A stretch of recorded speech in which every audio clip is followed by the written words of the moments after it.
Congresista Verónica Mendoza tiene uso de la palabra. Muchas gracias, presidente. Quiero por su intermedio saludar aquí al ministro de Energía y Minas y decir que comparto la preocupación que han vertido los colegas que me han precedido, por lo cual no voy a redundar en lo que ya se ha abundado. Sin embargo, quiero hacer la precisión de que mi preocupación no tiene que ver con una supuesta amenaza estatista o intervencionista. Yo sí creo que es importante que se fortalezca el rol de Petroperú, pero en el marco de una política energética responsable, seria y planificada, que lamentablemente no es lo que estamos percibiendo por parte del Ministerio de Energía y Minas. Y de ahí la preocupación, señor presidente, no solo mía, sino de diversos sectores de la población. Y tengo aquí, por ejemplo, el pronunciamiento publicado hoy por el Consejo Regional de los Colegios Profesionales del Cusco y la Federación Departamental de Trabajadores del Cusco. Quiero leer unas líneas muy rápidamente, presidente. En este pronunciamiento se le pide explicaciones al señor ministro de Energía y Minas sobre la propuesta de transportar gas a través de un ducto de 8 a 10 pulgadas de diámetro para la simple implementación de un sistema virtual que distribuya gas en camiones cisterna, sobre pretexto de masificar el gas, contradiciendo, dice el pronunciamiento, contradiciendo el clamor histórico del Cusco que ha demandado siempre la construcción del gasoducto surandino en beneficio de toda la Macrosur. Es decir, el Cusco le está diciendo al señor ministro que no tiene por qué contentarse con pequeños ductos de gas cuando el proyecto comprometido era un proyecto integral denominado gasoducto surandino. Y en otro párrafo de este mismo pronunciamiento se pide su renuncia, señor ministro. Quiere decir que hay un problema de credibilidad seguramente. En el mismo sentido van pronunciamientos del Colegio de Ingenieros del Perú, del Consejo Departamental Cusco, de la Cámara de Comercio y la Producción de Puno, otro pronunciamiento que tengo aquí también de las mujeres autoridades de la macrorregión sur que se reunieron hace unos días en su segundo encuentro macrorregional y que señalan, permítame también leer dos frases muy rápidamente: el proyecto histórico del gasoducto y el complejo petroquímico del sur lo hemos conquistado con la exigencia firme de la ciudadanía. Es el proyecto histórico más descentralista, inclusivo e industrialista de toda la historia republicana. Y dice líneas abajo, hoy este proyecto histórico de desarrollo sostenible para la Macrosur está en grave riesgo, ya que el Ejecutivo ha presentado al Congreso un proyecto de ley que abandona el gasoducto y el complejo petroquímico en el sur, que garantizaban gas barato para la industrialización, el consumo familiar y vehicular, como una propuesta de desarrollo sostenible y descentralista. Y así siguen innumerables pronunciamientos que comparten la preocupación nuestra, presidente. Porque es cierto, el ministro aquí ha señalado que el gasoducto surandino sigue siendo importante para el presente gobierno. Sin embargo, presidente, el ministro aquí presente repentinamente decidió o planteó este nuevo proyecto del ducto de etano por la costa. Y la pregunta que se le ha hecho, y no voy a abundar en lo que ya mis colegas han explicado, pero sí me permito exigir, presidente, que se nos alcance documentación técnica que dé sustento a lo que ha venido diciendo el señor ministro, en el sentido de que existe o no un proyecto de este ducto de etano. El señor ministro ha señalado que existe un perfil.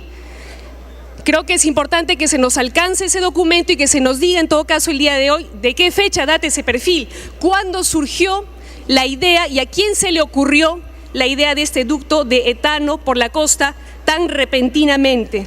Porque imagino, presidente, que si se quiere embarcar a Petroperú con el compromiso de $400 millones, debe ser porque hay algún proyecto avanzado, mínimamente avanzado. Porque si el Ejecutivo manda un proyecto de ley sobre un proyecto de una entidad del Estado, es decir, de Petroperú, debe haber pues un proyecto. Y debe estar además, imagino, y eso sería importante que se nos aclare, dentro del plan de inversiones de Petroperú.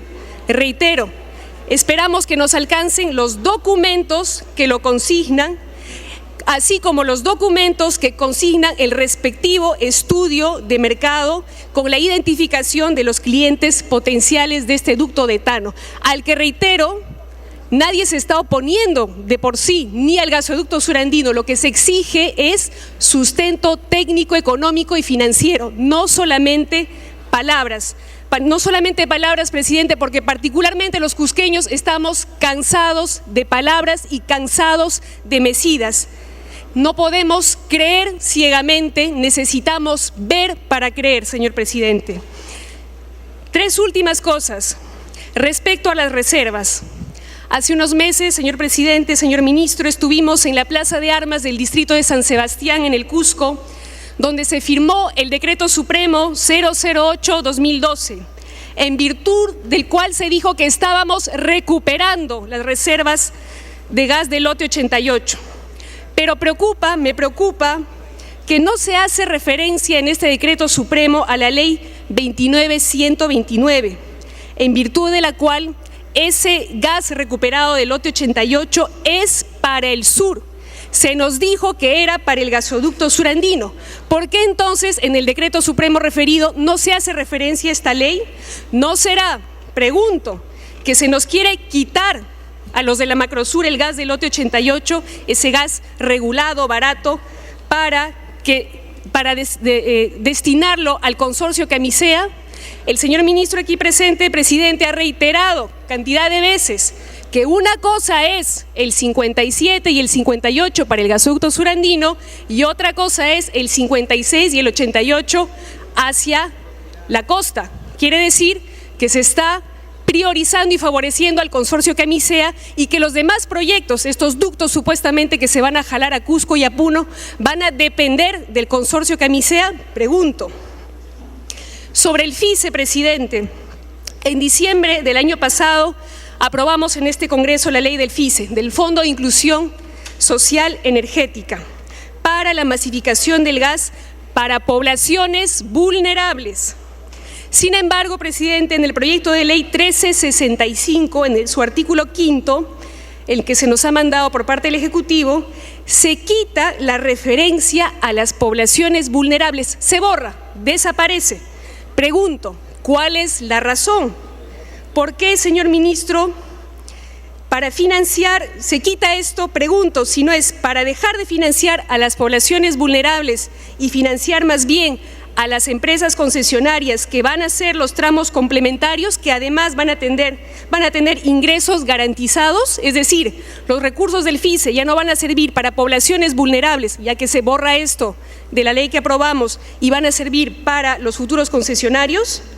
Finalmente, presidente, quiero incidir en lo que se mencionó aquí, y es el hecho de que el día de ayer en la Comisión de Energía y Minas se presentaron dos dictámenes, así es el título, dos dictámenes que pretendían ser aprobados ese mismo día, sin opinión técnica de ninguna entidad del Estado comprometida en estos temas. Felizmente, el presidente de la comisión ya nos ha aclarado que esa no era la pretensión, dice él, que va a abrir el debate de manera amplia.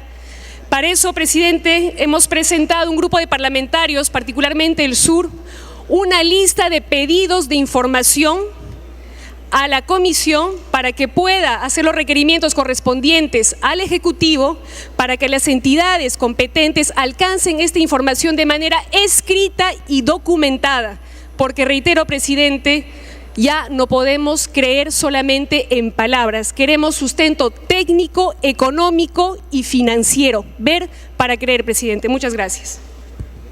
Gracias, congresista. Teófilo Gamarra, tiene uso la palabra.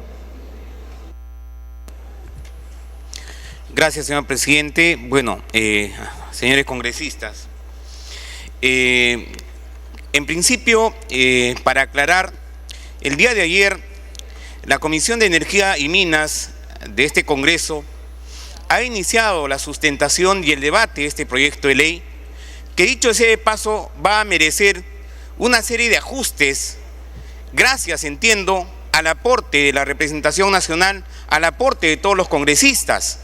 Es más, vamos a solicitar y vamos a invitar a distintas entidades que estén vinculadas y relacionadas a este tema para poder esclarecer el panorama y definitivamente verificar de manera concreta la viabilidad de este gran, enorme e importante proyecto para el desarrollo del sur, para el desarrollo del país, porque tenemos que entender, señores congresistas, que el gas del lote 88, y hay que precisar, se ha señalado que es para el consumo interno, es decir, de todo el país.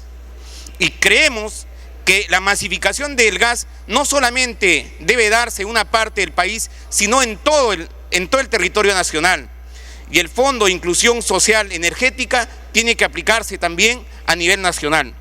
Por otro lado, señor presidente, creo que ya el ministro ha precisado concretamente que los lotes 56 y 88 serán para el consumo interno y los lotes 57 y 58 serán exclusivamente para lo que vendría a ser la planta de etano. Yo les pregunto acá, señores congresistas, ¿estaríamos en desacuerdo en que el sur no tenga un desarrollo económico, no tenga un desarrollo industrial?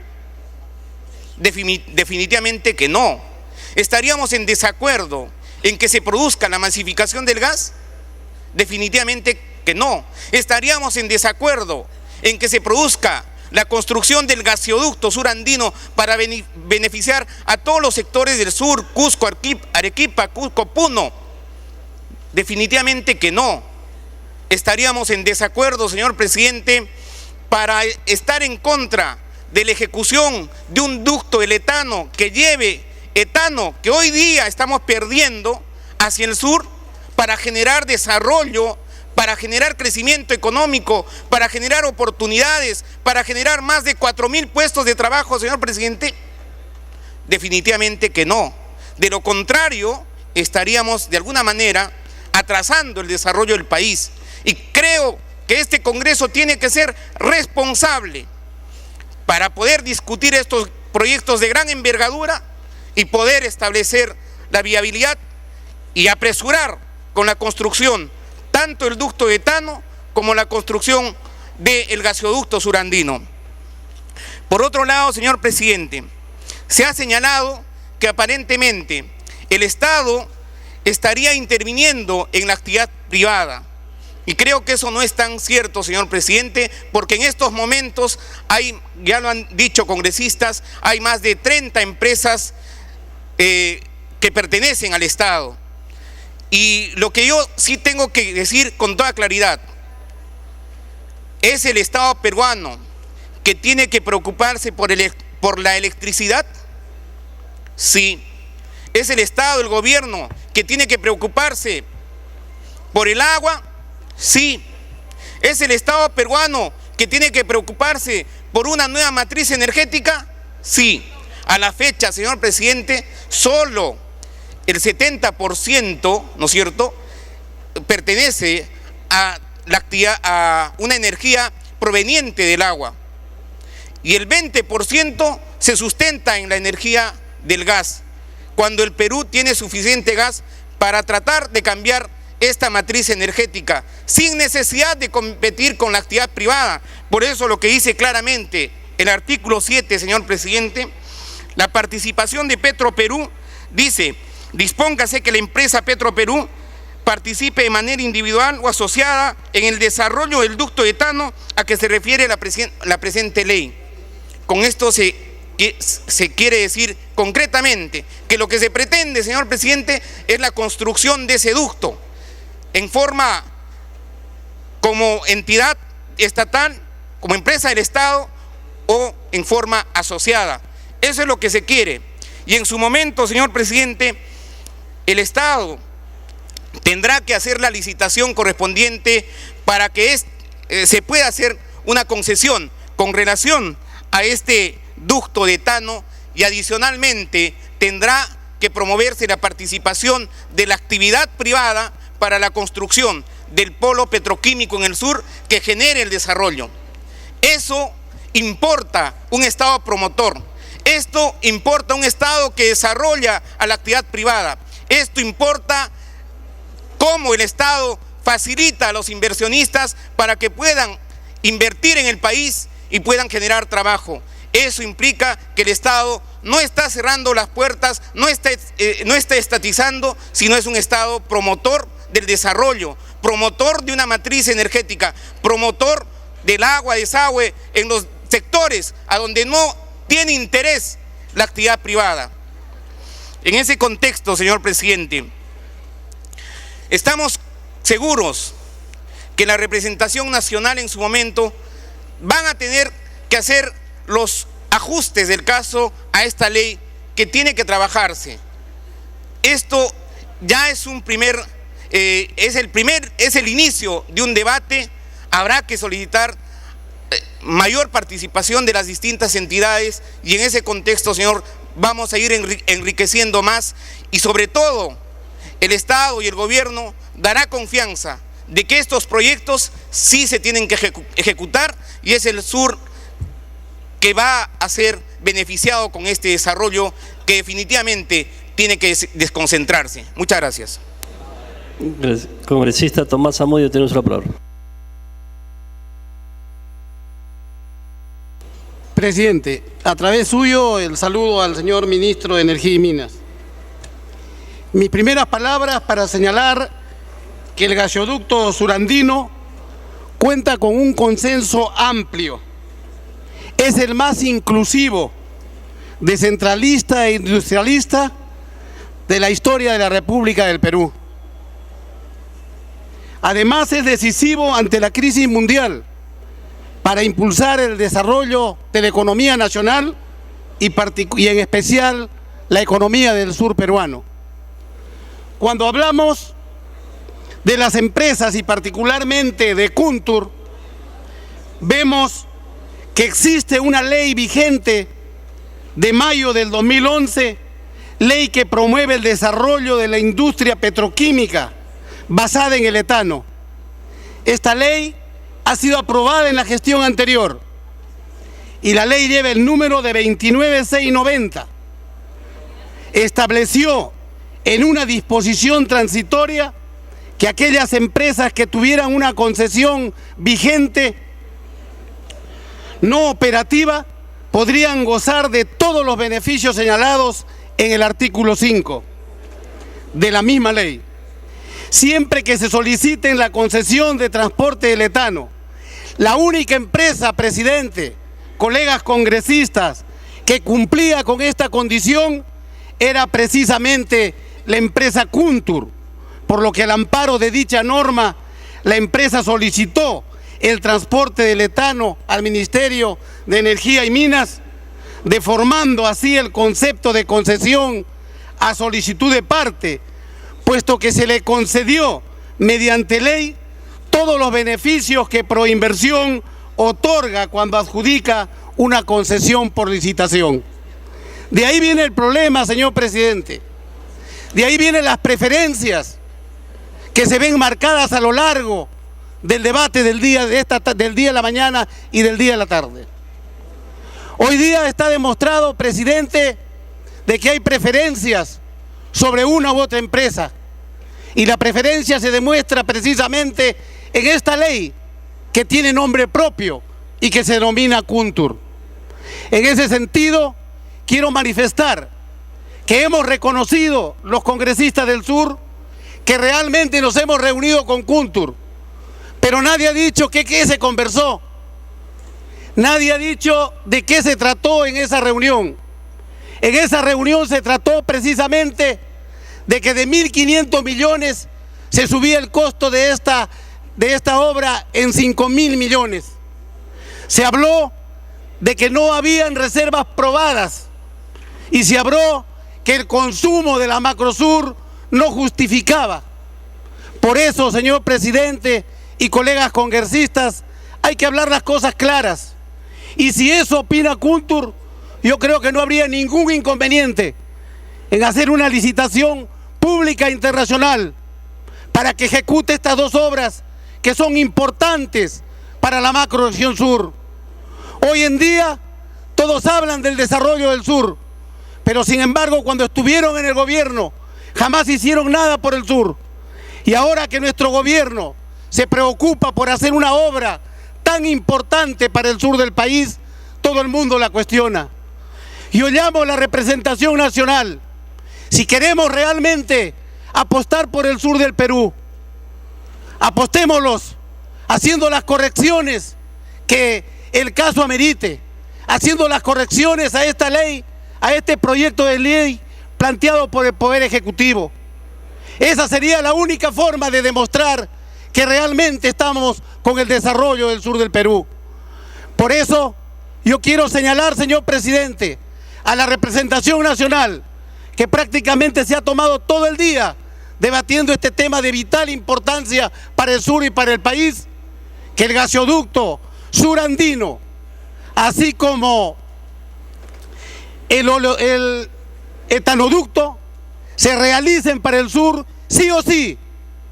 Y si realmente hay voluntad política de apoyar al sur, debemos comenzar de hacer aportes en este importante proyecto de ley del Ejecutivo, que realmente tiene algunas deficiencias, pero que podemos corregirlo para de esta forma realmente apoyar al desarrollo del sur del Perú. Porque, señor presidente, las palabras se las lleva el viento.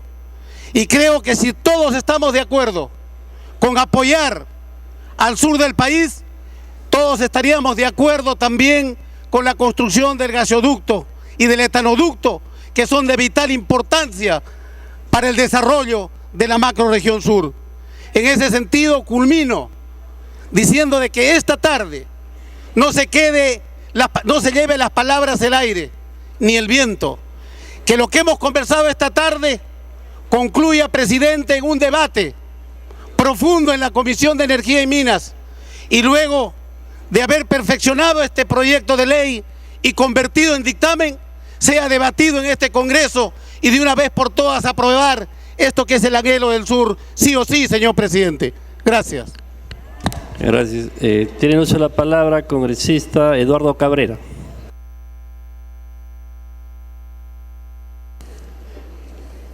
Muchas gracias, señor presidente. Buenas noches a todos ustedes, buenas noches, señor ministro. Estamos en realidad ante una nueva riqueza que ha aparecido en el Perú hace algunos años. Hoy día tenemos una proyección futura distinta a la que teníamos hace 10 o 12 años, porque el gas es una riqueza energética que no solamente es una riqueza, sino es un instrumento que el Perú tiene para los próximos años.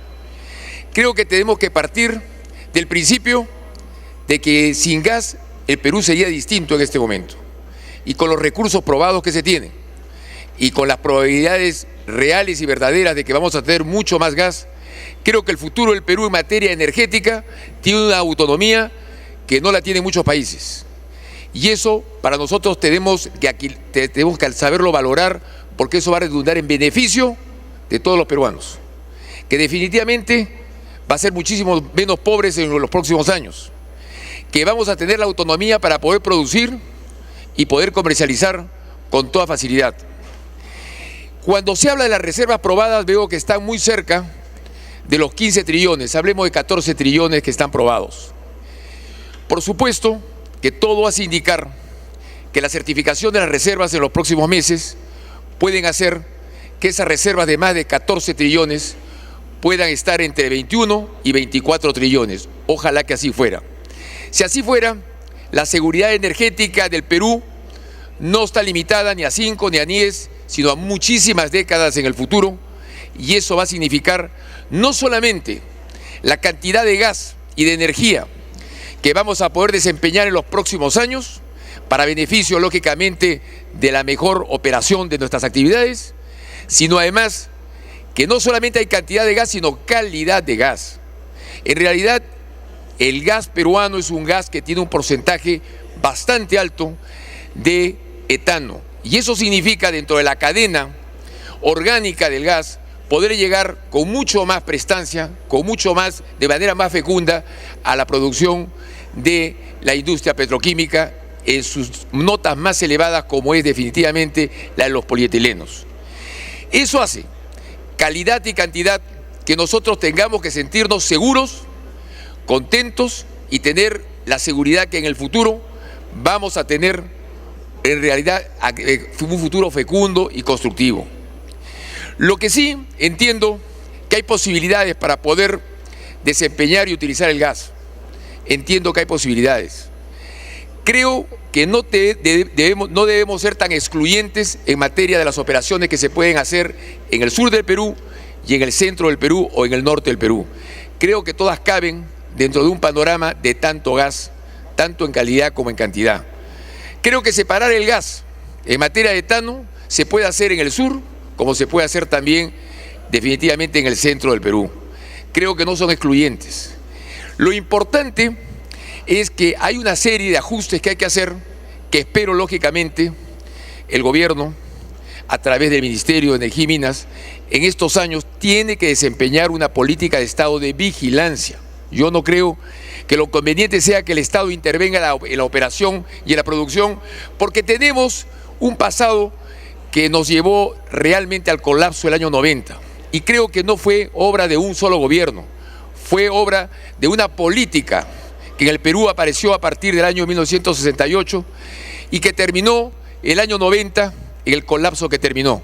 Porque no, el país no estaba quebrado en ese momento, estaba colapsado. No solamente había una gran deuda externa, no solamente teníamos una inflación alocante, no solamente teníamos un terrorismo opresor y criminal que aniquilaba a los peruanos, sino además habíamos perdido la infraestructura productiva, la infraestructura vial, la infraestructura portuaria. A eso no debemos volver. Y eso fue obra fundamentalmente de las empresas estatales, que comenzaron siendo algunas y terminaron siendo todas, y que nos condujo definitivamente no a la prosperidad y al progreso del pueblo, sino más bien al atraso y al colapso que creo que todos recordamos.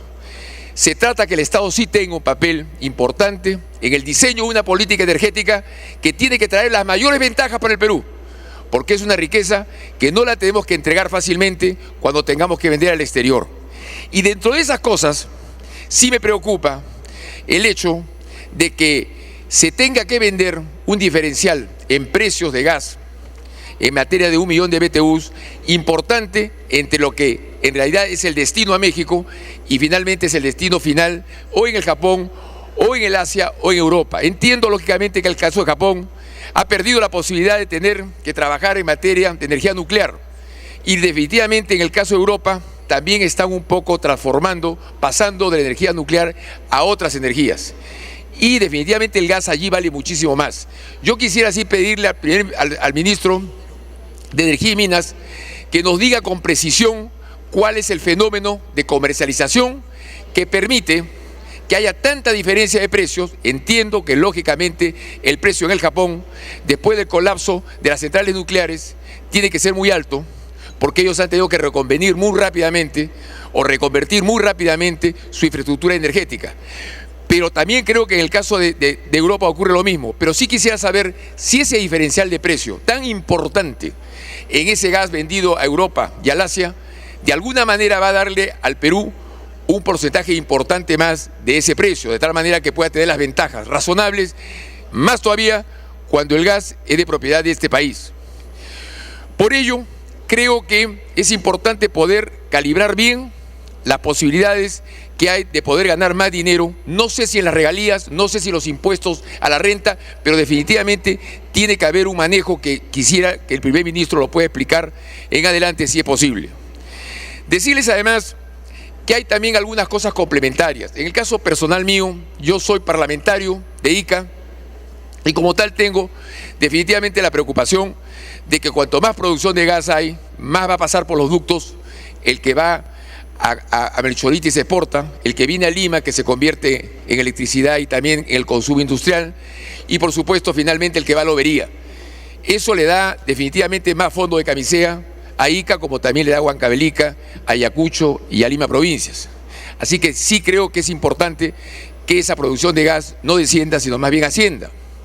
Y en el caso de la petroquímica, sí tendría interés, lógicamente, que la petroquímica de Pisco pueda en el futuro desarrollarse. tengo entendido, por las informaciones que yo más o menos he podido perseguir y obtener, es que en realidad necesitan de una cuota de gas que todavía no la tienen, por lo cual no pueden asegurar la petroquímica de Pisco, debido a que en realidad no tienen el gas asegurado de parte del gobierno peruano. Espero que lo puedan conseguir, porque creo que sería muy beneficioso para una región como Ica, que requiere del gas como requiere lógicamente de otro tipo de argumentos para poder desarrollarse.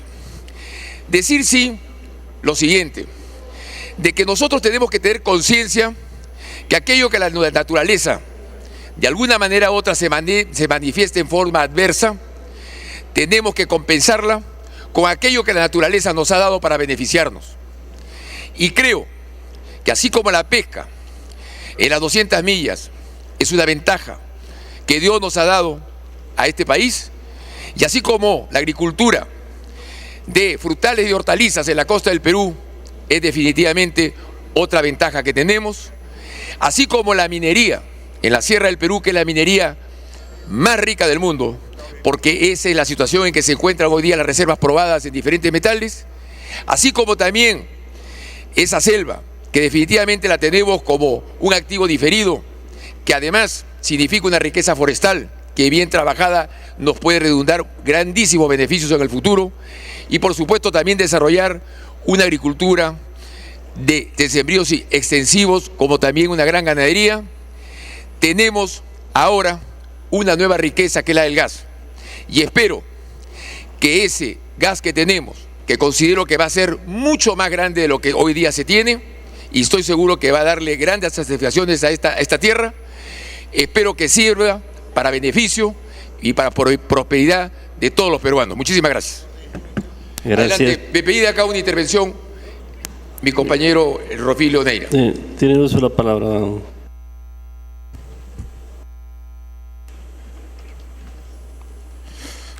Gracias, señor Cabrera. Gracias, señor presidente, por su intermedio para saludar al señor ministro de Energía y Minas. Sé que el ministro de Energía y Minas ha expuesto para realizar una planta de gas comprimido en Ayacucho, Huamanga, en Tosto, igualmente también en Huancavelica, en Rumichaca. Este gran proyecto sea bienvenido a estas dos regiones, que es regiones tan pobres, y esta inversión seguramente que va a ser un resalte donde generará muchos trabajos para todos los ayacuchanos y huancavelicanos.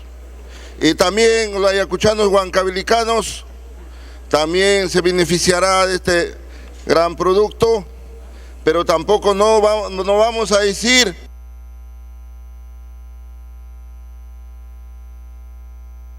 Dele tiempo para que no concluir. es cierto también. Quiero hacer al señor ministro 4 preguntas. Una pregunta es, ¿cuáles son el criterio técnico, financiero? El plazo de concesión será de 20 años. Y durante 20 años, señor ministro, señor presidente, esos tubos ya estarán deteriorados, donde el Estado hará mayor inversión. Es mucho tiempo. Pregunta 2. ¿Qué estamos hablando? Masificación de gas natural. Donde dice $700 costará la conexión del gas a domicilio, cada casa. ¿Usted cree, señor ministro, señor presidente, $700 puede aportar los que viven en Alto Andino, los que es más o menos un costo de 2.000 soles? Quiero que diga al ministro cómo va a financiar esos $700 por conexión para cada casa.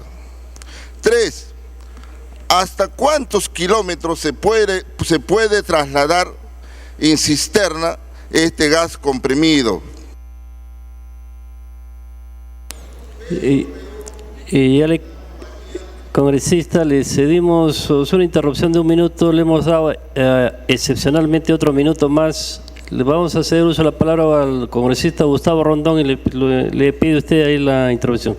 Congresista Gustavo Rondón, tiene uso de la palabra. Muchas gracias, señor presidente. Le cedemos el minuto Y a tiene don Porfirio. usted 1 minuto más.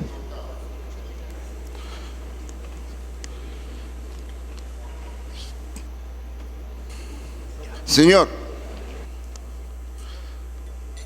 tenemos una mala experiencia con inversionistas transnacionales. En este momento los transnacionales cobran en dólares el producto de gas. Aquí tiene que invertir en Petroperú. Son inversiones muy mínimas en estos 2 proyectos de gas comprimido, de Ayacucho y Huancavelica. Solamente es 25 millones, que se lo puede hacer Petroperú. Porque Petroperú tiene una empresa que se llama Empresa GNC Energía Perú. Por intermedio de esas empresas que se construye esa planta de gas comprimido. Dijeron también que 60 soles, 45 soles balón de gas costaba en el BRAI. No es cierto. Gas en el BRAI cuesta 32 soles a 33 soles todo el BRAI. Gracias, señor congresista, señor presidente. Muchas gracias. Tiene el uso de la palabra congresista Gustavo Rondón. Muchas gracias, señor presidente. Reiterándole mi agradecimiento, me piden 1 minuto. el Congresista Reati, tiene uso de la palabra. Señor ministro, buenas noches. Otra vez la presidencia. Si ustedes quieren invertir en el gasoducto del sur como una política y una estrategia y ser un sector energético preponderante, yo le pregunto algo. ¿Por qué en la Amazonía, en San Martín, donde que el Estado administra una empresa, Electrooriente, donde que todos los días quitan energía eléctrica, donde que todos los días se pierden horas de trabajo, donde que todos los días se maloran los equipos electrónicos, eléctricos, donde quitan energía eléctrica en cualquier momento, ¿cómo si no pueden administrar en lo poco, se quieren meter ahora en lo grande? Yo lo quería preguntar eso. ¿Cómo se no pueden llevar una empresa pública eficientemente, que es una desgracia, porque sí lo es si usted sabe? Ahora quiere invertir en el gasoducto del sur. O sea, yo no entiendo. O sea, otra vez para que sea una suerte de colchón financiero, ¿para quién? Entonces queremos saber, si usted no sabe arreglar un problema que es de una comunidad,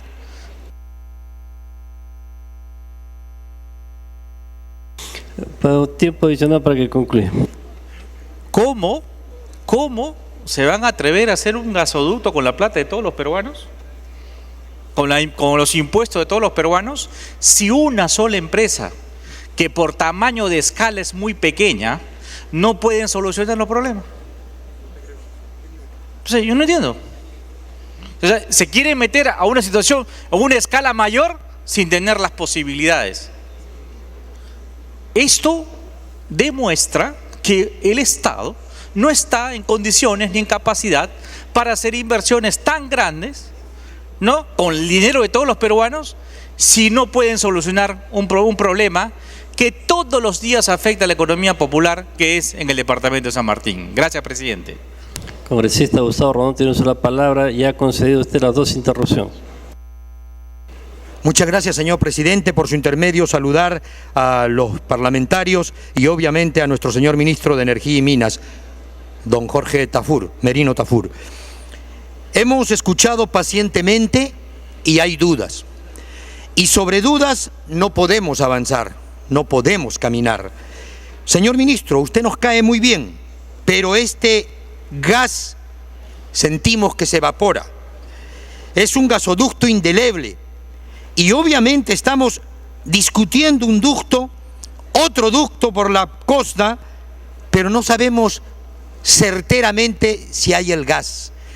Yo quiero pedirle a usted que lo primero que hay que hacer es certificar, porque no hay reservas certificadas. Y esa certificación internacional, que es condición sine qua non, tiene que darse. Todos queremos el gasoducto y todos queremos la petroquímica en el sur, pero creo que es importante que usted precise, se apure y el gobierno apriete el acelerador a fondo para dar la seguridad al pueblo peruano. Hay que certificar, porque si no me pongo a pensar, estamos peleando por el gasoducto, estamos peleando a hacer los ductos, al final después decimos no hay reservas. Y hemos gastado un montón de dinero y solamente para hacer unas cañerías, unos tubos. Entonces creo que es condición prioritaria hacer que eso se certifique como mandan las leyes internacionales y seguridad nacional. Lo otro que es importante es que si hay ese ducto que se plantea como salida alternativa de la costa, creo que ya lo dijo la congresista Verónica Mendoza, hay que reafirmarlo, no vaya a ser de los lotes caros, sino tendrían que ser de los lotes que son de consumo interno, 56 y el 88. Y en ese 88 nos encantaría, señor ministro, que eso se certifique al Congreso, porque tampoco tenemos el dato fehaciente que esa reserva del 88 también sea nuestra y para el consumo interno. Y creo que una cuestión más es el hecho de que haya una evaluación técnico-financiera consistente, que no la vemos, que no la hay. Entonces, todos queremos el gasoducto. Y aquí me place que hayamos pasado este día trabajando, aportando, criticando constructivamente por esto que es una necesidad para todo el país y en especial para el gran macrosur. Pero, señor ministro, el sur ha estado muy paciente, probablemente postergado por gobiernos, pero no en vano se está en el cinturón de fuego de los volcanes. Señor ministro, no ocasione que vayamos a erupcionar. Muchas gracias. Gracias, congresista Rubén Coa. Gracias, señor presidente. Es importante, señor presidente, que estemos pasando más de 5 a 6 horas debatiendo un tema que es central en este momento en el desarrollo de nuestra patria. Y el Cusco está muy atento, como seguramente lo está el Macrosur, porque para empezar este tema de las reservas certificadas, el tema de las posibilidades de exploración, el tema del compromiso del Estado en acciones de exploración, para que nunca más, señor presidente, suceda lo que está sucediendo en el Perú. Es decir, desde los años 1980-84, cuando gratuitamente la Shell entregó gratuitamente al Estado peruano reservas certificadas en los lotes 56 y 88. Desde entonces, y hay que decirlo con franqueza, desde entonces, por la ausencia de políticas nacionalistas, de políticas de Estado de seguridad energética, de cambio de matriz energética, de soberanía energética en nuestra patria, desde 1984 no se ha podido certificar una molécula más de gas.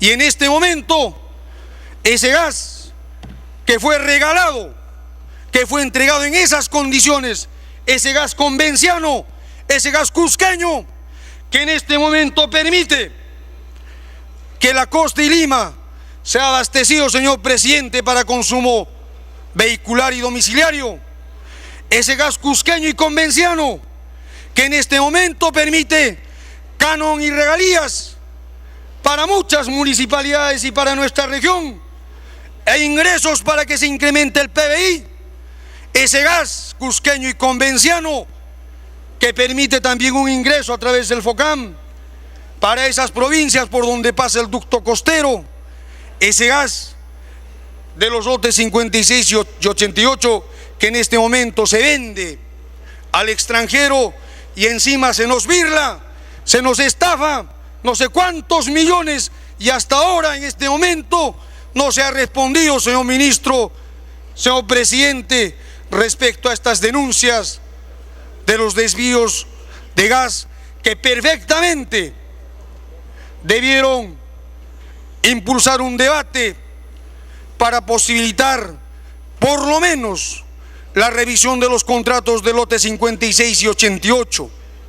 Entonces, creo que es importante y oportuno de que dispongamos 5 o 6 horas en el seno de este pleno democrático para debatir en torno a estos problemas que conciernen al modelo de desarrollo, que conciernen a las posibilidades de desarrollo. En segundo término, señor presidente, lo que el Cusco, lo que la macrorregión, lo que el Perú en general demandan es que ese gas que ha salido durante tantos años al extranjero y está llegando a la costa, también sea compartido y su beneficio pueda llegar a las provincias altoandinas, a las provincias amazónicas, a las ciudades intermedias, al macrosur. Pero en esa década, señor presidente, el gran proyecto, la gran obra idealizada en sendos debates ha sido pues el gasoducto andino del sur.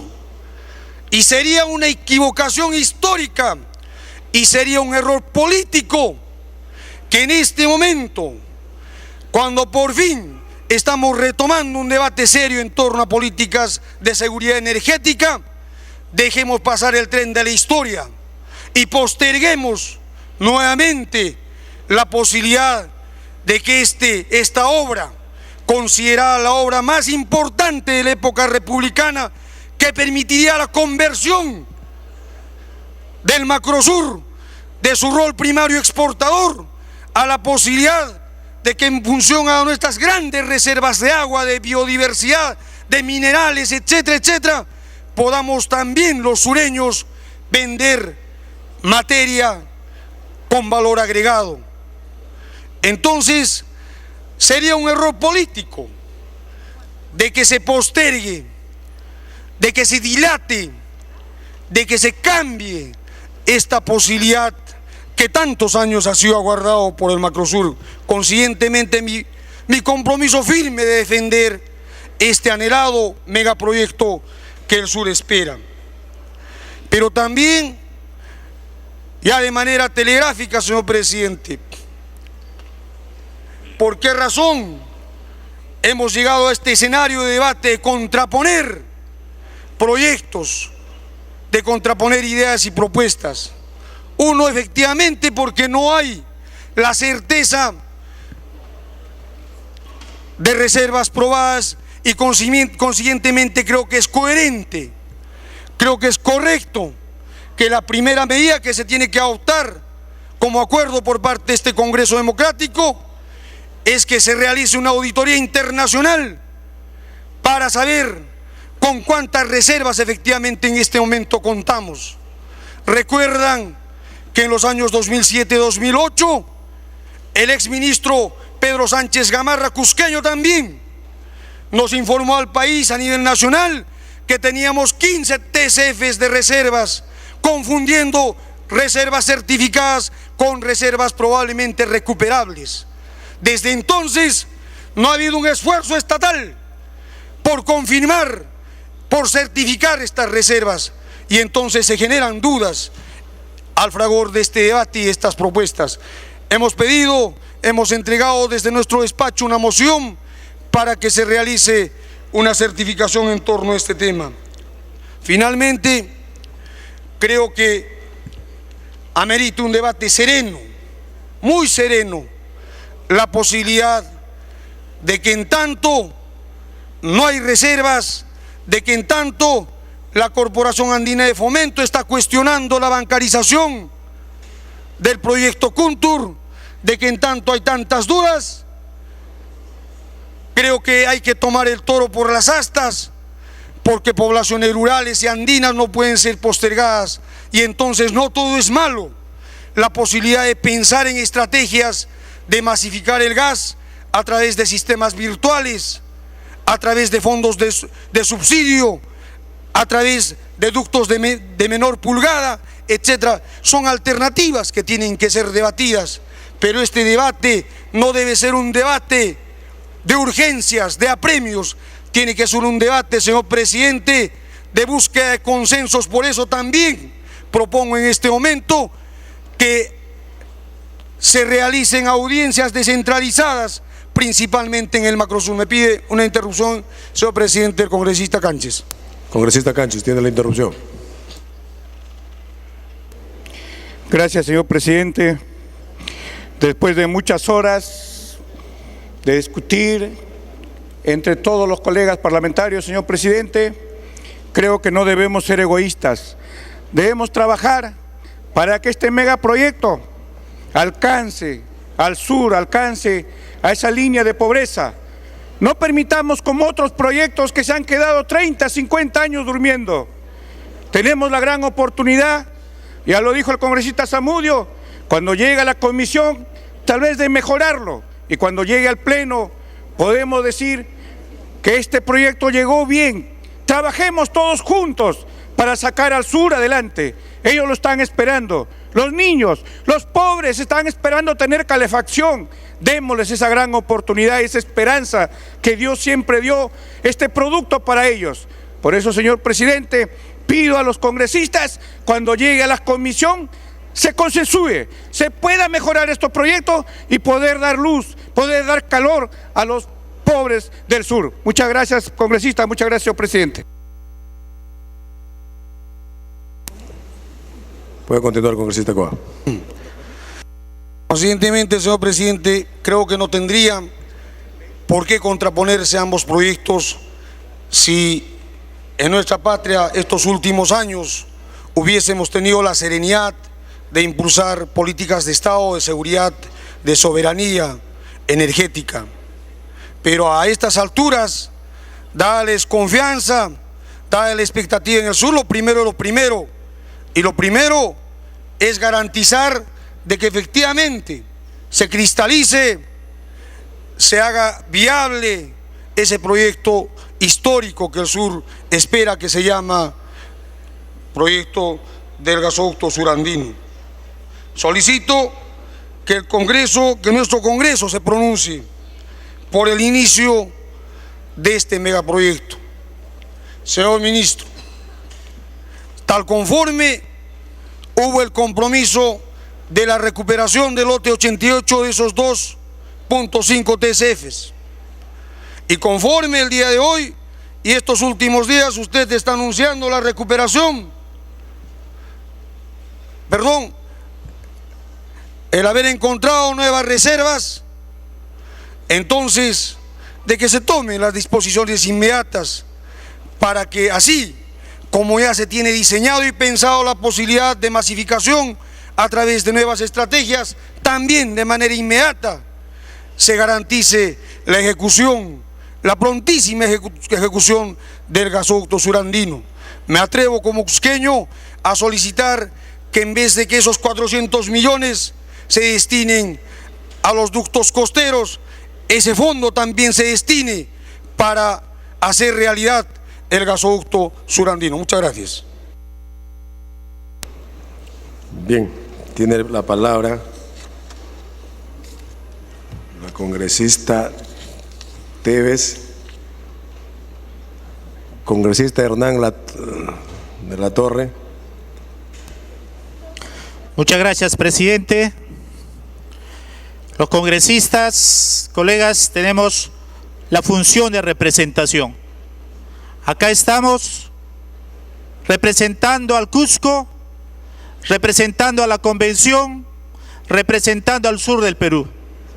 Todas las veces, colegas, nos anuncian que han encontrado más gas, pero realmente, ¿cuánto nos beneficia ese gas? El Cusco viene luchando desde hace mucho tiempo por el tema del gasoducto surandino. En la convención se han perdido vidas humanas, porque es una aspiración histórica. Por eso, ministro, dije hace un rato, que usted tiene la responsabilidad de hacer cumplir la palabra del presidente. Nosotros, cuando se firmó el contrato hace 4 años, en Sacsayhuaman, en Cusco, con Kuntur, teníamos la esperanza. Sin embargo, la obra no empezó, demoró. En diciembre del año pasado hemos aprobado en este Congreso la ley del gasoducto surandino con participación de Petroperú. Nuevamente renació la esperanza, porque creemos, colegas, que con el gasoducto, con el gas, vamos a tener más oportunidades para las amas de casa, para los taxistas, para los mototaxistas, para el desarrollo de la industria grande, de la industria pequeña. Sin embargo, presidente, ahora nos traen otro proyecto del etanoducto. Lamentablemente, este proyecto no es la que pide el sur. El sur pide el gasoducto surandino. Por eso, ministro, como alguien dice, no se puede perseguir 2 liebres porque no se coge ni uno. Yo creo que acá tenemos que priorizar el gasoducto surandino. Hagamos que esta empresa Kuntur Odebrecht cumpla su compromiso, cumpla su firma que ha estampado. Por eso nosotros, presidente, creemos que esta aspiración debe hacerse una realidad. Sé que hay avances, sé que el programa del FICE, sé que la planta termoeléctrica en Quillabamba son avances, pero también requerimos que el gas llegue a otras zonas. Presidente, se ha hablado del lote 88, que el gasoducto surandino solamente se va a utilizar el lote 57 y 58. Nosotros en Cusco hemos luchado por la recuperación del lote 88. El lote 88 es el gas más barato.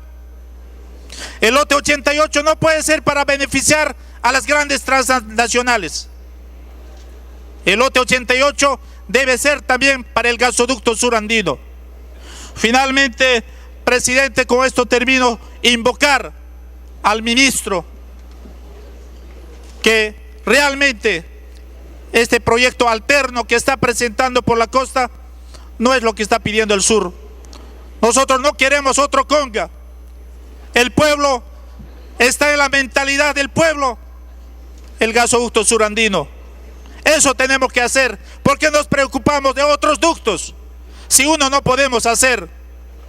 Y no estamos ya para estar esperando más, y esperamos que esta empresa Kuntur Odebrecht cumpla su compromiso con el gobierno. Muchas gracias, presidente. Muchas gracias, congresista de la Torre. Congresista Rubén Condori. Gracias, señor presidente. Siento que el debate está un poco